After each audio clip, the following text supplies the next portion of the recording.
تاني يوم مروة شافت إبراهيم. كانت غضبانة جدا وقالت له رحت لمحمد تاني. إبراهيم قال لها خلاص يا مروة. قالت له لا مش خلاص. ايه اللي خلاك تروح له من غير ما تقولي؟ قال لها خلاص عشان خاطري، مش عايز كلام في الموضوع ده تاني. مروة قالت وطبعا سكت، ما ردتش عليه وسبته تاني علشاني. قال لها ولو 1000 مرة عمري ما هعمل حاجة لحد منهم عشانك برضه. مروة بتعيط وبتبصله بحزن، بتقوله أنا بحبك ومش هقدر أعيش من غيرك، يلا نمشي ونسيب لهم الدنيا كلها. إبراهيم قال لها أنا خايف عليكي. بس مروة كانت منهارة من العياط وقالت له ايه قيمة كلام الناس لو بعدت عنك، أرجوك نمشي. الله طب ممكن تستني لما تخلصي الامتحانات، وأنا وعد مني إني هاخدك ونمشي. وبعد شهرين، وتحديدا كان آخر يوم الامتحانات، اتفق إبراهيم مع مروة إنها هتخرج من الكلية وهو ياخدها وهيسافروا بني سويف عند واحد من أصحابه. وفعلا خدها وهربوا واتجوزوا وعيشوا أحلى سنة في عمرهم، وربنا رزقهم ببنت جميلة. وفي يوم كان إبراهيم في الشغل، دق جرس الباب. فتحت الباب لقت محمد أخوها، جريت على جوه. محمد قال لها تعالي يا مروة، تعالي يا حبيبتي أنا مش جاي عشان أذيكي. محمد عشان خاطر ربنا أنا آسفة، بس سيبني أنا وبنتي. قال لها اهدي يا حبيبتي، أنا مش جاي أذيكي، أنا جاي أخدك أنت وجوزك وبنتك عشان تعيشوا معانا تاني وسط الناس. يرضيكي الناس تاكل وش أخوكي إن أخته هربت؟ قالت له أنا هعمل لك كل اللي أنت عايزه، بس بلاش تأذي إبراهيم وبنتي. قال لها تعالي في حضن أخوكي، تعالي وما تخافيش. وسميتوها ايه بقى البنوتة دي؟ فبتطمن مروة وتقرب من محمد وتحضنه. وفجأة بيدخل إبراهيم من الباب، يبص لمحمد نظرة غضب. محمد قال له تعالى يا إبراهيم وما تخليش شيطانك يلعب بيك، أنا جاي في خير. إبراهيم قال له أنا عمري ما شفت منك خير. مروة قالت له لا يا إبراهيم، محمد جاي ياخدنا ونصلح شكلنا قدام الناس، محمد جاي في خير. إبراهيم قال له مش هتدخل عليا، ولو فاكر إنك ممكن تأذي بنتي ومراتي تبقى بتحلم. محمد قال له إبراهيم أنا لو عايز أذيكوا كنت أذيكوا، أنا عرفت مكانكم من شهر وعرفت أوصل لكم، بس أنا مش عايز شكل أختي في المنطقة وشكلنا كلنا يفضل كده. إبراهيم قال له والمطلوب؟ محمد قال له أنا هسيبكوا يومين وتيجوا هظبط لكم فرح وناس، والبنت ممكن نسيبها عند أي حد وبعد كده ناخدها بعد الفرح.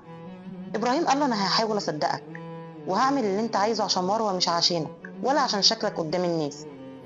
محمد قال له أنت ابن أصول وأنا عارف، يلا أنا همشي وهستنكوا تكلموني، ويومين وتكونوا عندي وأنا هظبط كل حاجة. ويخرج محمد من البيت. إبراهيم بيقول لمروة أنت صدقتي اللي بيقوله؟ ده كداب. مروة قالت له لا يا إبراهيم، المرة دي أنا شايفة محمد ندمان، هو فعلا شكله ندمان على اللي عمله معانا. إبراهيم قال لها فوق يا مروة، بيلعبوا بينا، تعالي نمشي من هنا. قالت له هيجيبنا تاني وهيوصل لنا. إبراهيم قال لها أنت عايزانا نروح لهم برجلينا؟ قالت له ما عندناش بديل، المهم لازم نأمن البنت، بنتنا مش لازم حد فيهم يطولها. قال لها أنا هعمل اللي أنت عايزاه، بس أنا مش مصدق كل اللي اتقال، بس ربنا يستر، والبنت أنا هديها لأمي تخليها معاها لحد ما يخلص الفرح. وبعد أيام نزل إبراهيم هو ومروة، وطلعت مروة لأمها وطلع إبراهيم بيتهم ودخل لأمه وهو شايل البنت. ويظهر عم أيمن وهو بيحكي لسيف، وينقطع النور عليهم في البيت، وتظهر طاقم النور في أوضة إبراهيم. يقف عم أيمن وسيف ويقربوا من الأوضة، وبيفتح عم أيمن البيت فيشوف الأوضة اتحولت لشكلها القديم، وإبراهيم واقف في الأوضة وشايل بنته وأمه قاعدة وهو بيكلمها. إبراهيم بيقول لأمه ماما بنتي هسيبها معاكي، خلي بالك منها. أم إبراهيم بتقول له مالك يا حبيبي، أنت قلقان من أخوها؟ قال لها أنا مش مطمن، أكيد في حاجة الراجل ده مدبرها. أمه قالت له طب ما تاخد مراتك وتمشي. قال لها مش هينفع، لازم أجيب آخره، وكمان مروة مصدقة كلامه وأنا مش عايزها تحس إني بحرمها إنها تكون في النور وقدام كل الناس. أمه قالت له أنا هاخد البنت وأطلع على مقام السيدة نفيسة لحد ما يخلص الفرح، وما تخافش بنتك في عيني ومحدش هيعرف أنا فين. ويسكت إبراهيم ويلف وشه لأيمن وسيف ويبص لهم وتنزل دموعه. وفجأة النور بيتطفي في الأوضة والنور يرجع في الشقة وترجع الأوضة بشكلها الحالي. سيف بخوف شفت عايز يقول لنا حاجة. عم أيمن والدموع نازلة من عينه. أول مرة أشوفه، وحشني قوي. أيوة أنا عارف عايز يقول إيه، إن البنت مع أمه، وإن أمه راحت اليوم ده مقام السيدة نفيسة. سيف بيقول له مش فاهم. طب هو إيه اللي حصل؟ يوم الفرح، عم أيمن بيقول له يوم الفرح، وبيظهر شكل إبراهيم وهو طالع بيت محمد وبيدخل البيت. محمد بيقول له الحمد لله على السلامة، تعالى بقى ناكل لقمة وتلبس وأنا محضر كل حاجة. إبراهيم قال له مروة فين؟ محمد قال له مروة بتلبس جوه عشان نروح الفرح، أنا حاجز في قاعة في السيدة زينب. وما سابش محمد إبراهيم غير لما أكل معاه قبل ما ينزلوا من البيت. وأول ما نزل من البيت كان أيمن واقف بالعربية مستني العريس والعروسة. وبمجرد ما دخلوا العربية، مروة بتشاور لمحمد أخوها عشان يركب معاهم. محمد قال لها لأ، أنا هجيب أمك وهاجي وراكي، يلا عشان الوقت. وبيتحرك أيمن بالعربية، وهما في الطريق في شارع صلاح سالم بيظهر إبراهيم وهو بينزف دم من بقه. مروة خافت، قالت له الحق يا أيمن إبراهيم بينزف. أيمن بذعر وخوف، مالك يا إبراهيم؟ هنطلع على المستشفى. إبراهيم كان بيتألم جدا، قال له خلاص يا أيمن مش هنلحق. محمد حسبها كويس، الوقت عدى، السم وصل وتتمكن مني، خلي بالك من مروة والبنت يا أيمن. مروة فضلت تصرخ وتقول له ما تقولش كده، إبراهيم ما تسيبنيش، أنا ما أقدرش أعيش من غيرك. وبتفتح مروة باب العربية بالغلط وهي بتصرخ، ومع سرعة العربية بتقع مروة في نص الشارع. بينط وراها إبراهيم ويمسك فيها ويخبطوا في العربيات وهم في حضن بعض. وبيقف أيمن في حال الذهول ويجري عليهم ويشوف مروة وإبراهيم والدم مخبي ملامحهم من كتر النزيف. وبيظهر عم أيمن وهو في الشقة وبيعيط ودموعه بتنزل ويبص لسيف. ساعتها وقفت عاجز، مش عارف أعمل حاجة.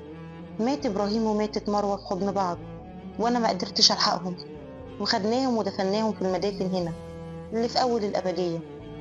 ومن يومها وكل فترة أسمع حد يقول لي إنهم بيزاروا ويعيطوا، وأنا عارف إنهم بيعيطوا عشان بنتهم. ويجيلي في المنام وشكله مش واضح ويقول لي بنتي، وارجع ادور تاني وما بعرفش اوصل لها. سيف والدموع نازله من عينه. طب وبنتهم مش كانت مع امه؟ عم ايمن قال له بعد فتره لما فقت رجعت البيت هنا وسالت عم حسن، قال لي ان امه مشيت وما رجعتش من يوم الفرح، وما يعرفش مكانها ولا هي ولا البنت. وفضلنا انا وهو سنين ندور وما وصلناش لحاجه. سيف قال له انا معاك يا عم ايمن لحد ما نلاقيهم ونريحوا هو وهي في قبرهم. سيف قال له طب هنعمل ايه؟ عم ايمن قال له انا تعبان، هروح انام وبكره باذن الله هجيلك ونقعد نفكر.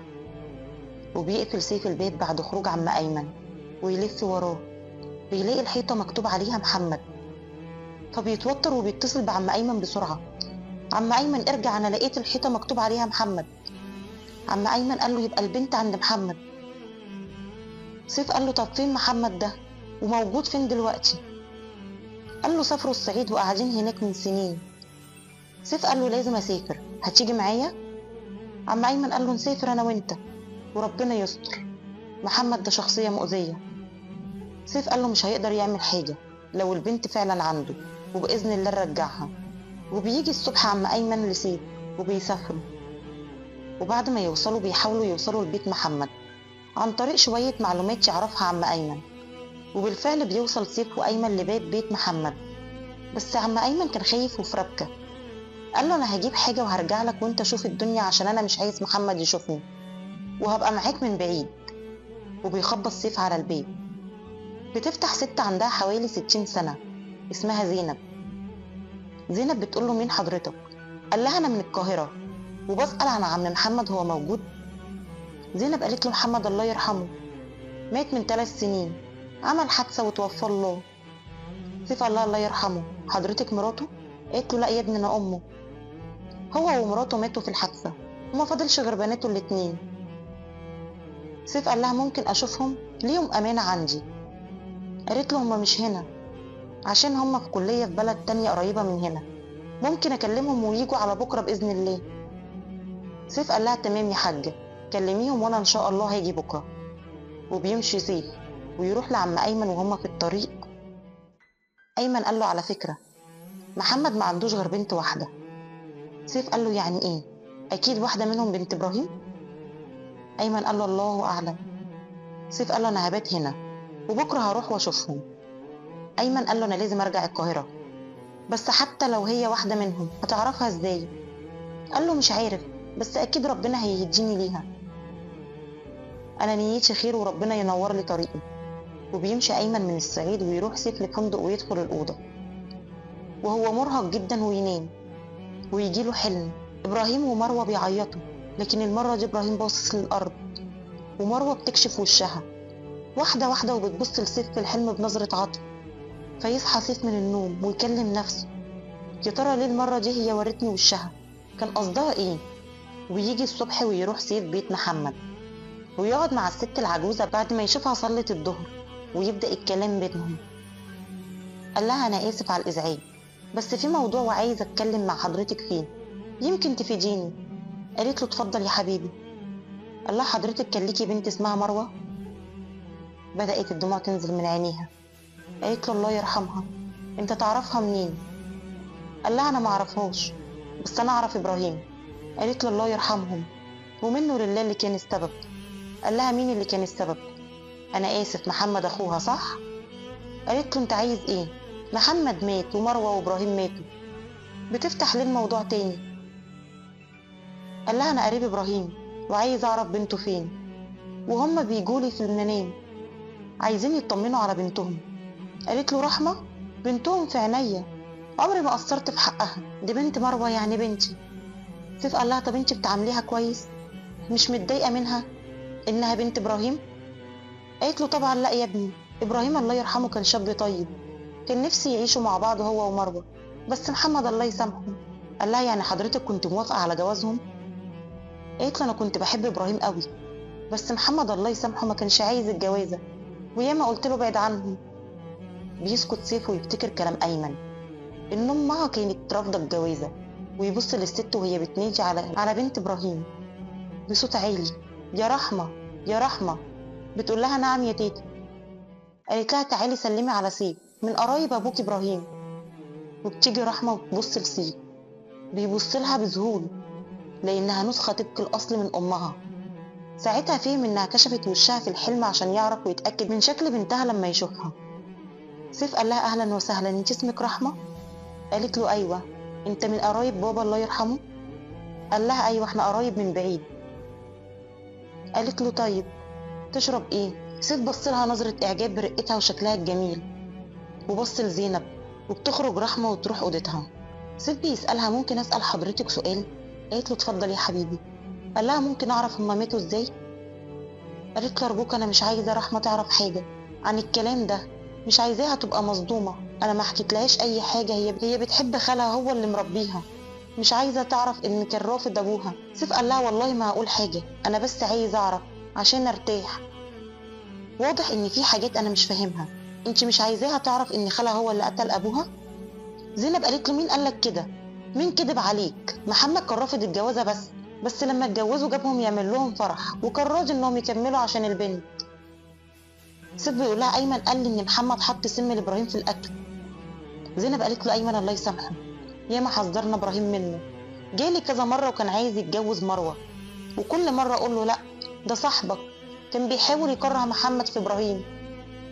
ومروه يوم الفرح اتحايلت على ابراهيم ما يركبوش مع ايمن العربيه، كانت خايفه منه، بس ابراهيم طيب وكان بيحب ايمن وما بيصدقش عليه اي كلمه. ويوم الفرح عرفنا انهم وقعوا من العربيه وماتوا، وفضل محمد يدور على بنتهم لحد ما عرف ان ام ابراهيم خبطتها عربيه والبنت مع واحده في السيده نفيسه. خدنا البنت وسافرنا على هنا، ومن ساعتها محمد بيعاملها زي بنته وربوها معاه، وفضل يأنب ضميره لحد ما مات من ان هو السبب في موتهم، كان لازم يركب معاهم، ولحد ما مات كان شاكك ان ايمن ليه يد في موتهم. خرج سيف وهو في حال الذهول وراح لمحطه القطر عشان يروح القاهره، ويتفاجئ بايمن قاعد قدامه في القطر. ايمن بيقول له طبعا نفسك تعرف الحقيقه. سيف قال له انت ما مشيتش؟ كنت خايف تشوفك، كنت خايف ان الست تعرفك، موتهم ليه؟ وبدأ ايمن ينهار، انا ما موتهمش، مروه حب عمري، هو اللي خدها مني، كنت بسمعه بيتكلم عليها وكنت هموت، وسكته. أنا اللي كنت أستحقها مش هو. هو أحسن مني في إيه؟ هي حبته هو ليه؟ عشان كده كان لازم يمشي من طريقنا. وبدأ يعيط والدموع تنزل من عينيه، بس هي مشيت معاه وسابتني. سيف قال له: انت قتلتهم؟ قال له: لا، انا موتته هو. انا اللي حطيت له السم في العصير اللي شربه معايا، وبصيت في عينه وهو بينزف وقلت له: اني ليه موتك؟ عشان مروه ليا انا مش ليك. ومروه قالت لي: عمري ما كل حد غير ابراهيم. وفتحت الباب ورمت نفسها من العربيه، وهو رمى نفسه وراها وموتت نفسها عشانه. ومن يومها وانا بروح لها زورها، وغصب عني عارف انه مدفون جنبها، وعارف انه بيعيط وهي بتعيط من الألم على بنتهم ومن زعلهم مني. بس خلاص، مش هقدر ارجع الزمن. حتى لما ماتت برضه وهو اللي كسب، وكان جنبها في موتها كمان. انا نفسي اشوفهم. انا هروح الحقهم، هروح الحقهم. وبيصرخ ايمن ويقف ويجري لباب القطر، والقطر في اقصى سرعة ويرمي نفسه من الباب ليقع ميت. ويشوف سيف ايمن وهو ميت بيبكي على الموقف، ويرجع للسعيد تاني ويحكي القصة كلها لأم مروة. وبعد فترة من الزمن سيف بيقع في حب رحمة بنت إبراهيم ومروة، وبيتجوزها. ويجي يوم الفرح بعد ما يطلعوا شقة سيف ورحمة، وبمجرد دخولهم الغرفة بيسمعوا صوت موسيقى أفراح عالية من الصالة. بيخرج سيف ورحمة بسرعة. بيظهر إبراهيم ومروة وهما ببدلة الزفاف والفستان، وبصوا بحب الرحمة وسيف. وفجأة بينطفي الأنوار ويختفي إبراهيم ومروة، بيختفوا للأبد. وبيتقطع صوت البكاء من المداخن خلاص. وبكده انتهت حكايتنا. انتظرونا في حكاية جديدة مع حكايات هنوش.